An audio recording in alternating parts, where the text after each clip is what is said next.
Hey y'all, welcome to episode 3 of How to Build a Rockery with JohnnyK. Today we're actually going to get our hands dirty and start creating the lines of the rockery, the lines of the garden. Super important to do that and try and visualize it before you do it. So it's really a part of design like episode 1, but now we're actually going to do it. So far the rockery, you can see it's a really windy day out. So I hope the mic doesn't pick up all this wind, but we'll get our hands dirty today and start creating the lines and the borders of the rockery, and we'll go from there. And after we lift some dirt, we'll see how long it takes to lift the dirt, but then we'll start moving some rocks. I also got to get rid of the mailbox and get the new mailbox up before we get started, but we can create the lines before I do that. So we'll do that today, but first let me just give you an update on this rockery.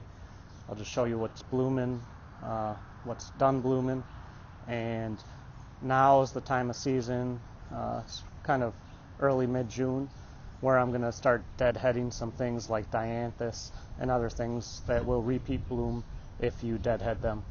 So let's have a look over here first.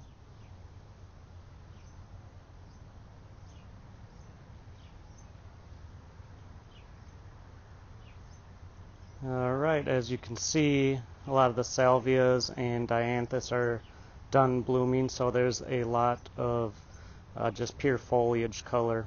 And that's why in the first episode on design I said I'm a lot bigger on foliage. But I do have things that pop up throughout the season. This Opuntia fragilis right here, obviously that guy there you can see is about to bloom. So that's what the rockery looks like right now. The sedum, a lot of the sedum, the yellow sedum is done blooming. Usually that does not repeat blooming. I guess I've never tried deadheading it, but there's a lot of it. So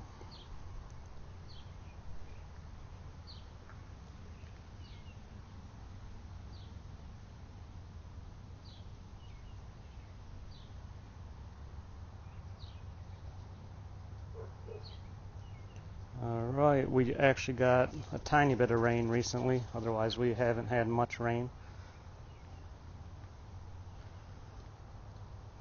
You can see this Opuntia fragilis will open up today when the sun comes out, I'm sure.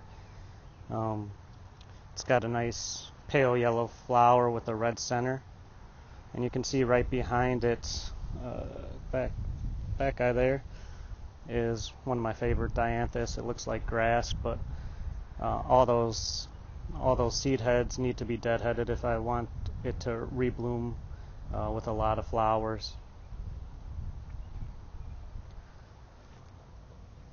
It's really tiny elfin thyme, super tiny, it's blooming. Really pretty. I gotta add some more of that. I really like that cultivar of thyme. It's really tiny.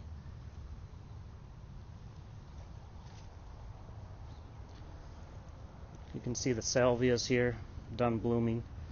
I will deadhead this, and I'll show you how I deadhead that. But it's spent right now. It will bloom again, probably later in the summer, close to fall. You can see here, this cacti is done blooming. That one there still has to bloom. And if you didn't see in my other video, I got my first cacti seedling, which is exciting. It's tiny and has leaflets, really cool. And then a lot of the other cacti are done blooming as well.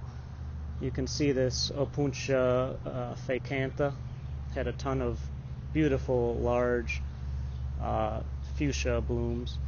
That's one of my favorite bloomers, and it stands really upright for Minnesota, which is hard to get.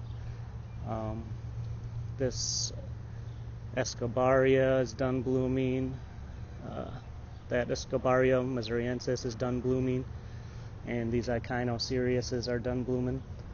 This guy here with 3, I thought it might have been dead, but it looks like it's going to be blooming. And this dude didn't look great either, but I think it's going to be blooming as well. So I do have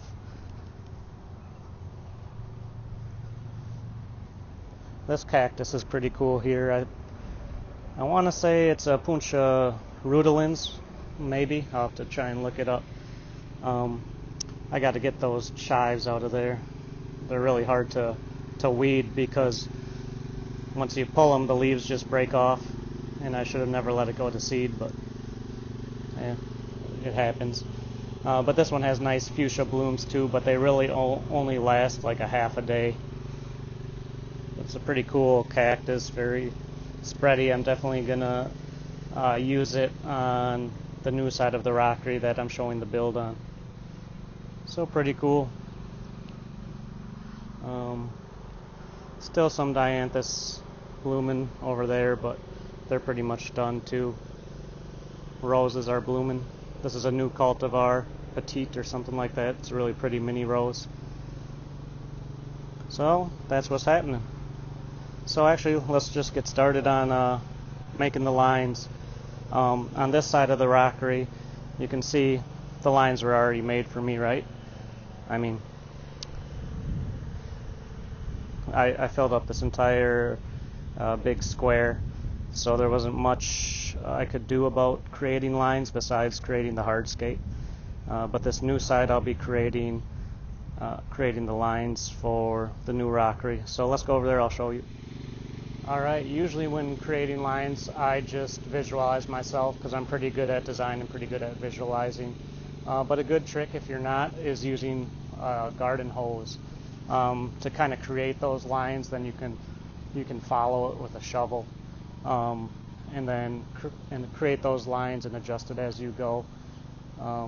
So I got this garden hose here, which is one of those flexible ones, so it doesn't stretch very well, but I wasn't going to bring out that super long one I got. So I'll show you how to make a line with that.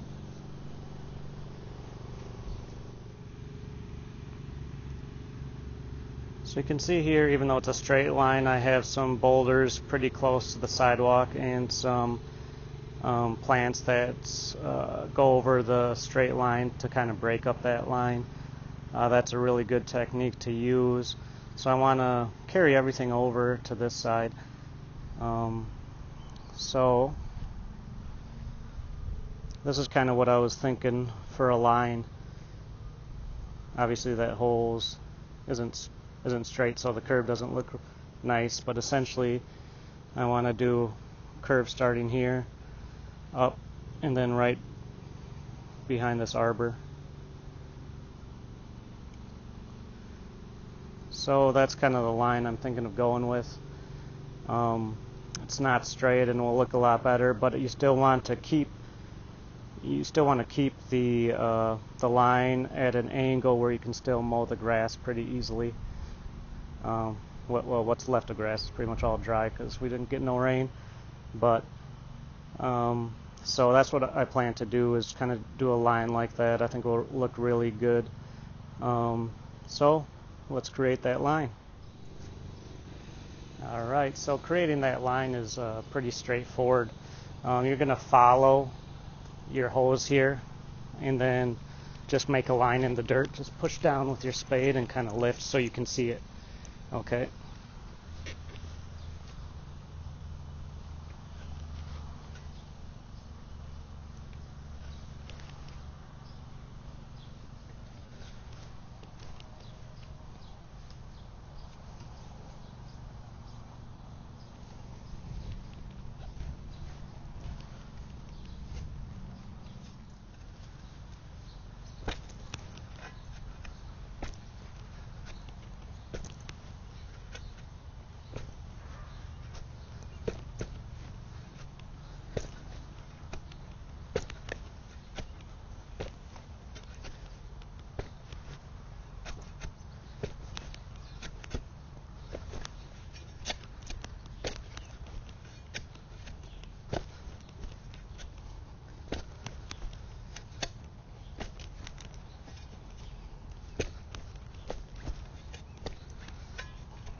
this is what I got for the line so far.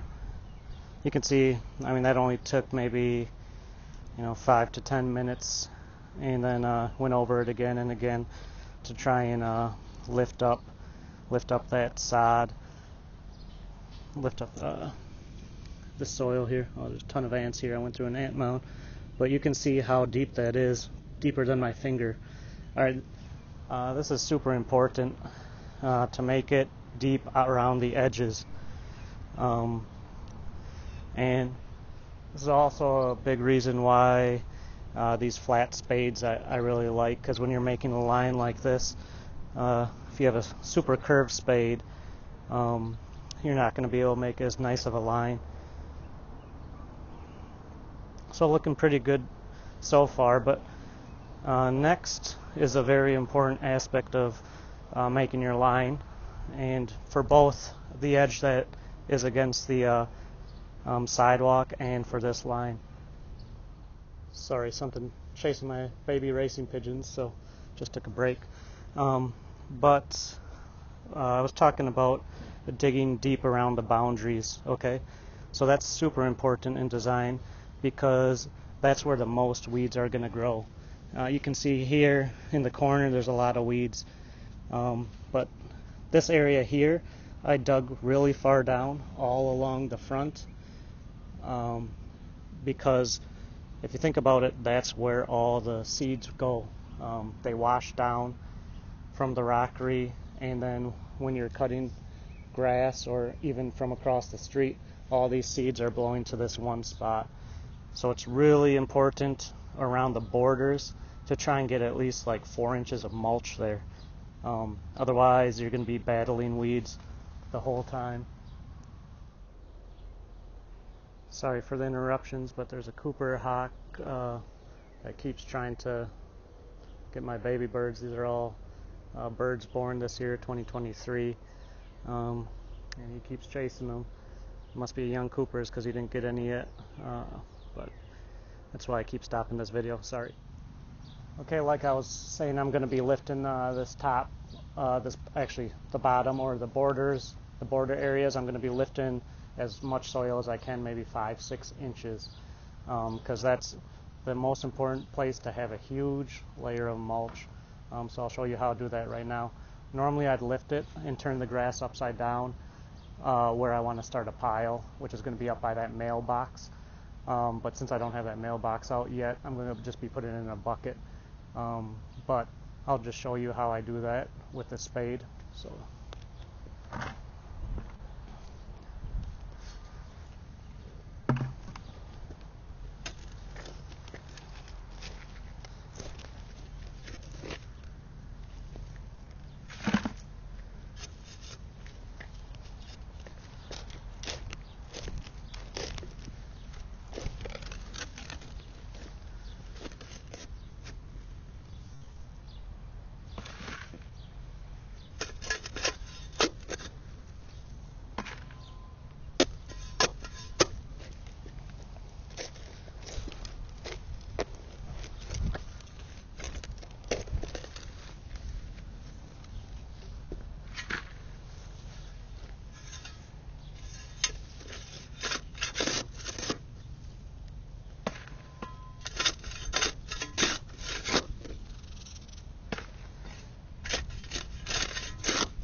So you can see here I removed a lot of dirt, but it's still only maybe a couple inches below the top of the concrete here.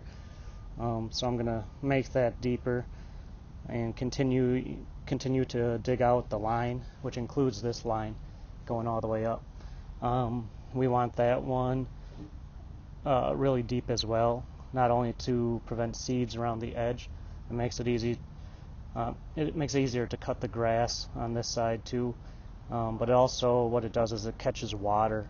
So all that water will be retained in your rockery and sit under that mulch instead of kind of just running down this hill.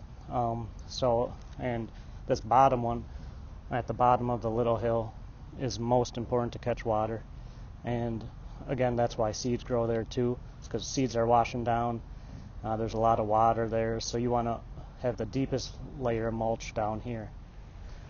All right, that concludes episode 3. Is all about making that line. Line's super important. You want to get that line right and get that layer of mulch really deep along the line. So work on that. In the meantime, I'm going to finish making that line, and I'm going to try and get everything ready to remove that mailbox, because I'm probably not going to dig up the post. I'm just going to cut it down, since that's where I want to build up the rockery anyway.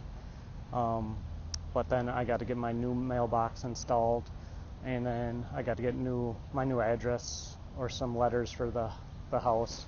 So I got to work on that too. But that's episode 3, is making the line. Very important part of the rockery, and you'll really see how nice it will turn out if you get that line right.